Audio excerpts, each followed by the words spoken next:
My name is Lena Hart, and if you had met me 5 years ago, you would have said I was the quiet type, steady job, steady life, steady dreams. I grew up in Cedar Falls, a small American town where the houses sat close, the neighbors waved at every passing car, and gossip moved faster than the wind. Everyone there knew my parents, Martin and Clara, long before they ever knew me. To most people, we looked like an ordinary American family. My mother baked pies for church events. My father talked too loudly about politics at the diner. And me? I was the girl who worked too hard and saved too much. At least, that's how everyone described me. For years, I kept my head down and focused on surviving. In the mornings, I worked as a receptionist at the local clinic, answering phones, scheduling appointments, and reassuring worried patients that their results would arrive soon. In the evenings, I logged into my laptop and handled bookkeeping for small businesses scattered across different states. I learned to stretch a dollar until it thinned like paper. I didn't take vacations. I didn't buy new clothes unless something had a tear I couldn't fix. When friends posted their pictures from Europe, London bridges, Paris cafes, or train rides through the Italian countryside, I double-checked my spreadsheets instead. Every dollar I saved mattered. By the time I turned 30, I had something I once thought impossible, a little over $210,000 saved. The number felt unreal, like a dream I wasn't sure I deserved. For the first time in my life, I could imagine a future that belonged to me. I pictured a small house with a porch swing, a kitchen window where morning sun could spill across my coffee mug, and maybe even a dog curled up by the door. It wasn't a big dream, but it was mine. Then my parents came to me with their own dream. It was a Wednesday evening, one of those quiet nights when the house smelled like lemon cleaner and my mother was humming in the kitchen. We sat at the old wooden dining table that had been in our family since before I was born. My mother slid a thick folder across the surface, her eyes shining in a way I hadn't seen in a long time. "Lena," she began gently, "we found a piece of land on Willow Street, over by the old apple orchard. It's beautiful. And we were thinking, if you use your savings to build a house there, we could all live together. We're getting older, honey. This way we stay close." My father leaned back in his chair and nodded. "It'll be a house for all of us, your mother, me, and you. You're better at paperwork anyway. Just put everything in your name first. Later, when things settle, we can switch it over." "It's just for convenience," he said. Later, the way someone might say someday, like it didn't matter when or how. Their request hit me like a warm, heavy blanket. For a moment, I couldn't breathe. Part of me wanted to run from the idea. I had finally reached a place where independence wasn't a fantasy, but a real possibility. I had dreamed of my own home for so long. Not a shared one or a family one, my home. But another part of me, the part that had always felt indebted to them, whispered, "This is what a good daughter does." My parents had helped me through difficult times, especially my mother, who once worked overtime shifts just to cover a dentist bill I could not afford back then. My father had fixed my car more times than I could count. They had fed me, housed me, raised me. I felt guilty even hesitating. So, I pushed down the small voice inside me that said something was off, and I told him yes. The next week, I met with the builder they recommended.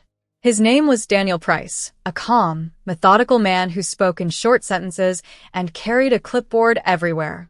He walked me through the construction plan, foundation work, framing, roofing, insulation, and paint.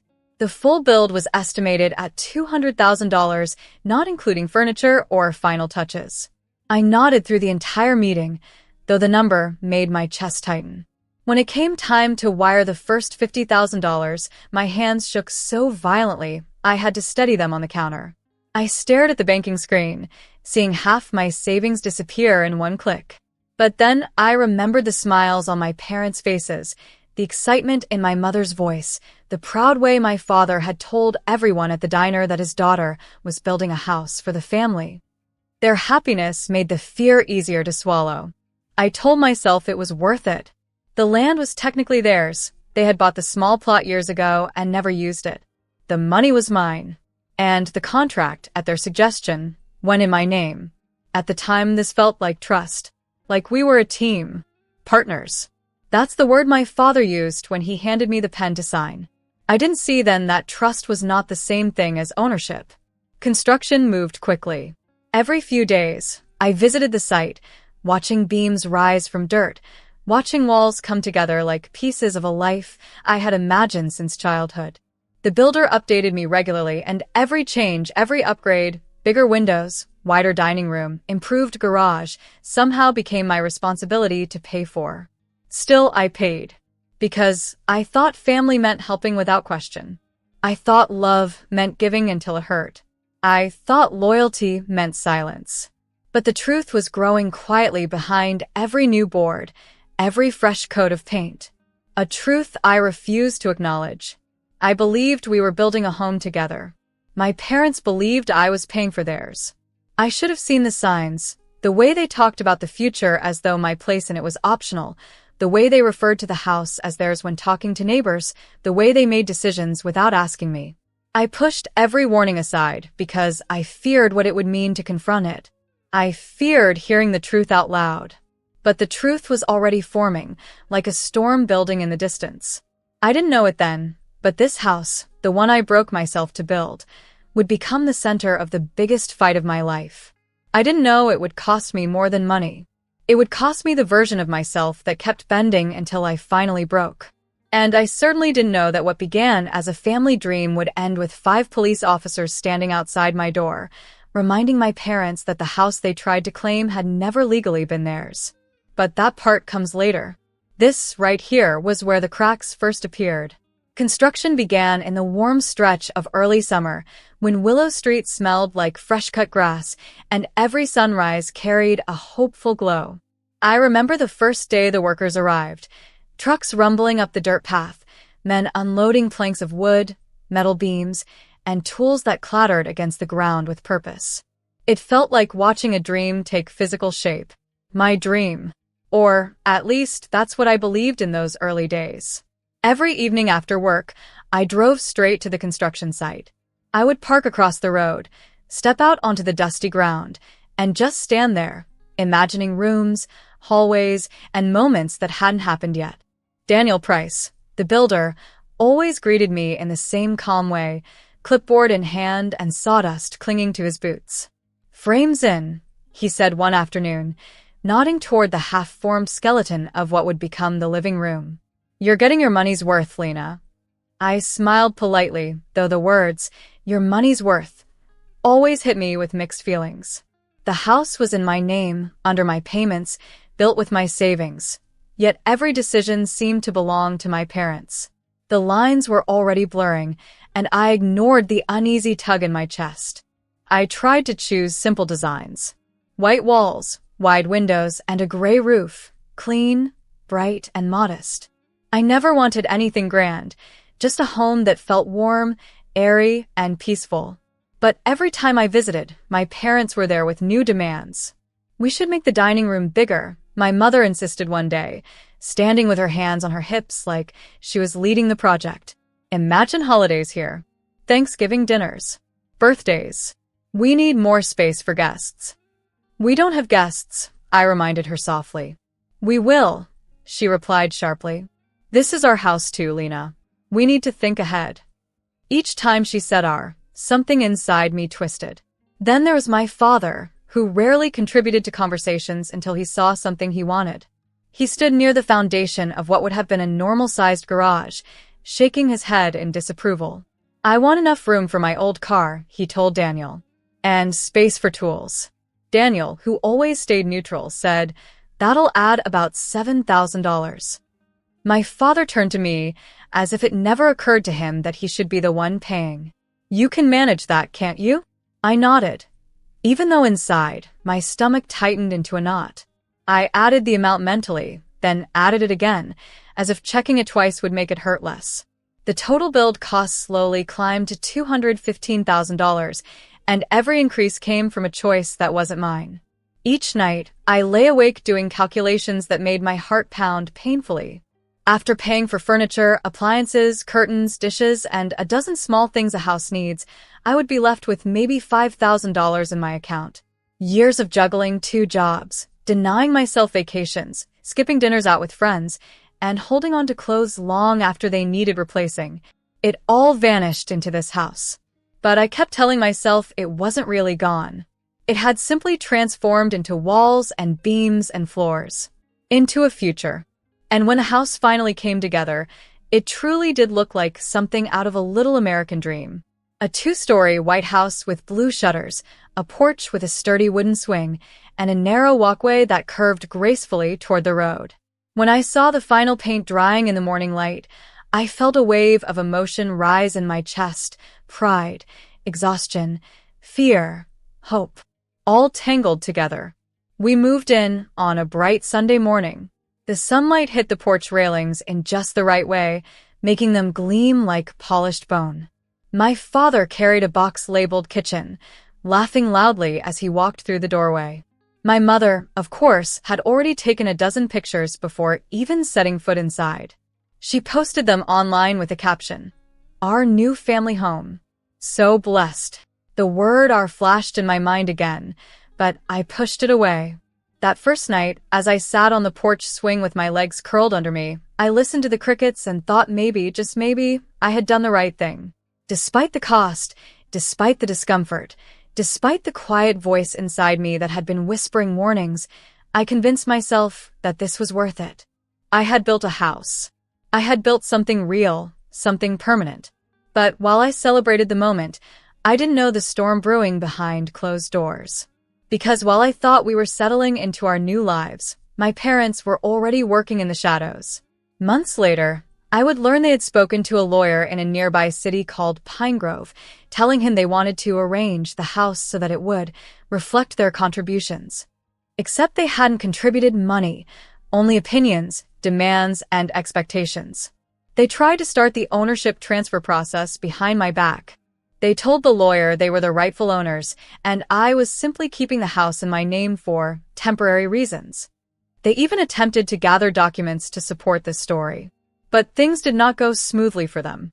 The transfer stalled because the lawyer needed tax forms they didn't have, signatures they couldn't fake, and proof they couldn't provide. They needed receipts, bank statements, and official papers, all of which existed under my name, not theirs. At the time, I had no idea any of this was happening. I was living in the house, paying for all the utilities, working long hours, decorating rooms piece by piece. My parents walked around the place like they owned every inch of it, criticizing my furniture choices, replacing things without asking, and inviting people over without telling me. But I still didn't see the full picture. Or maybe I saw parts of it and refused to believe them. Because believing would have meant admitting that the two people I trusted most were preparing to push me out of the home I paid for. It wasn't until much later, when everything exploded, that I realized the truth. They never saw the house as mine. They saw it as theirs from the moment the first nail was hammered into the frame. But the contract, signed in my name with my money, under my legal ownership, stayed exactly where it was.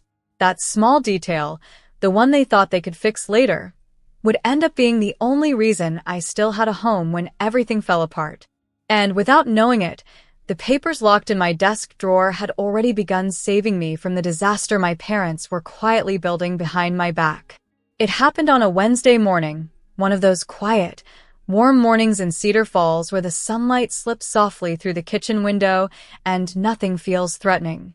I remember humming to myself as the coffee maker clicked and gurgled, filling the air with the familiar smell that usually comforted me. But that morning, before I could even take my first sip, everything I believed about my family cracked open.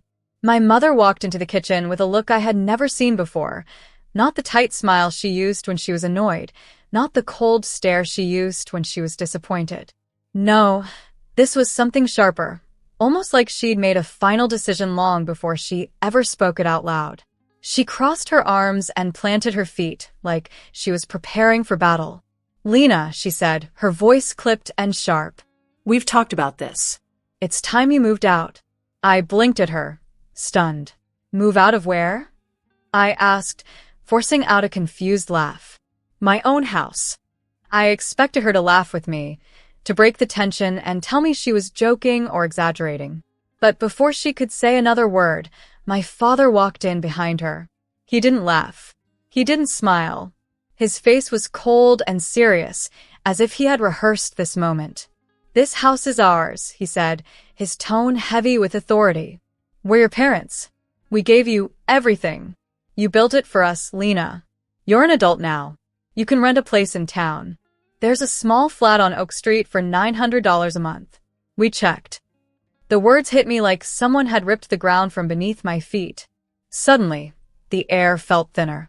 My heart drummed painfully against my ribs. "I paid for this house," I whispered. My voice shook despite my efforts to study it. "Every dollar. The contract is in my name. This is my home." My mother scoffed and waved her hand dismissively, as though my claim was nothing more than a childish complaint. "That was just for the bank, sweetheart. Everyone knows this is the family home. You are being selfish. Pack your things. You have until the end of the week." Her voice had a rehearsed tone, like she'd been practicing those words for days. I felt a burn rise in my chest, part anger, part heartbreak. "Selfish," I repeated. "I spent everything I had on this place. I worked 2 jobs. My father cut me off," his voice rising. "Remember, we let you live here. Don't forget that. We can change the locks if we want." The threat hit harder than any insult. For a moment, I couldn't breathe. My hands trembled so badly that I had to steady myself on the counter. They weren't just trying to claim the house, they were trying to erase me from it. I backed away from them, unable to process the weight of their words. I walked out the front door and sank onto the porch swing. The world spun around me. The house I paid for, the house I built, the house I thought represented a future with my family, was now being used to push me out. My phone buzzed in my hand, but I didn't look at it. Instead, I closed my eyes and tried to remember something my lawyer, Phoebe Grant, had told me months earlier when we finalized the paperwork. "Keep copies of everything.